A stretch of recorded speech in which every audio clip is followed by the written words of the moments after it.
əllərimizi yuxarı qaldırıb tərpətməklə nə etmiş oluruq?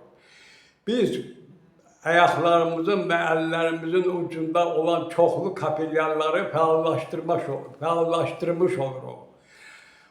Ona görə də o kapilyarlar başlayır fəallaşmağa, yəni o kapilyarlarda deməli boşluq əmələ gəlir.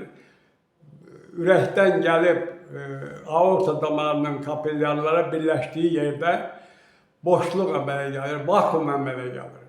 Həmən vakuum vasitəsilə, kapilyarlar vasitəsilə, ürəkdən qan damarı vasitəsilə, aorta vasitəsilə ürəkdən qanı soğurub, bu tərəfdən vena ilə ürəyə göndərir.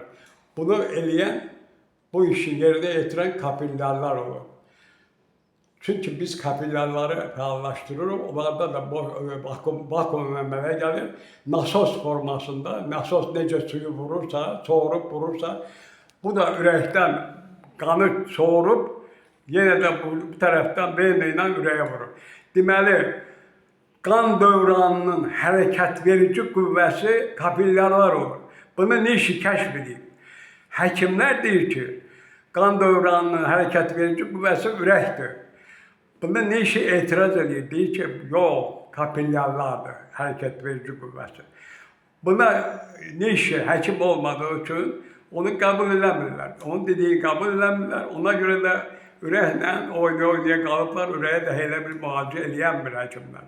Amma ne işinin bu qaydasını eləyən adamlar həmən gündən, hansı ki başlayıb o 3 dəqiqə məsələsi, həmən gündən ürəkləri sağalır. Mən sizə, bax, xeyirxah məqsədlə bu şeyləri, özümün başına gələn şeyləri sizə danışıram. Ona görə, bax, burada hələ ki yekunlaşdırıram. Sonra başqa sağlamlıq söhbətlərini də eləyəcəm sizə. Hələlik. Teşekkür edeyim de dayı. Hələlik təşəkkür edirəm. Hələlik bu işi burada dayandıraq. Sonrasını davam edəcək. Ağa baba sizə nə lazımdır, hamısı sağlamlıq üçün deyəcək və sizin üzr istəyirəm, ağlınız, iradınız olsa bu məsələlərə əməl edəsiniz, siz həkim tərəfə getmişsiniz. Harada yaşadığınızı da deyin dayı. Harada yaşadığınızı da deyin, telefon nömrənizi də deyin.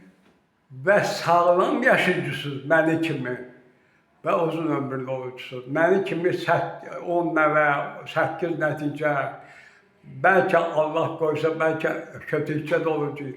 Demək istəyirəm ki, sizi inandırıram ki, bu yolla sağlam ən azı 100 yaş yaşamaq mümkündür. İnşallah. Çünki mən 65-dən başlamışam bu işə. Daha 65-dən də yox. Ac qalmaya mən başlamışam. 69 yaşından başlamışam. Bundan sonra hər 3 aydan bir mən ac qalma eləyirəm. 3 aydan bir 10 sutka ac qalıram.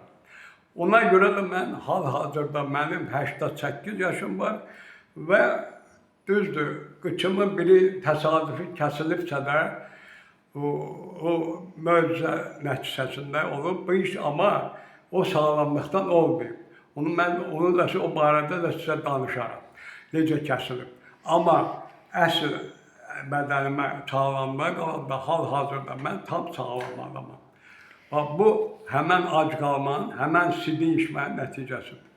Çox sağ olun ağa baba dayı. Allah can sağlığı versin. Bugünkü müsahibəmiz burada yekunlaşdırır əziz tamaşaçılar.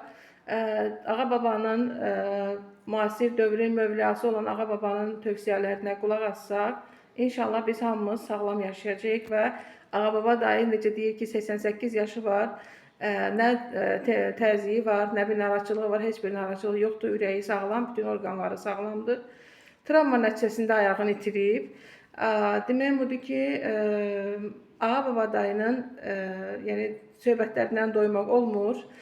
Biz məcburuq ki, vaxtın azlığına görə burada yekunlaşdırırıq. Təşəkkür edirəm diqqətiniz üçün, minnətdaram.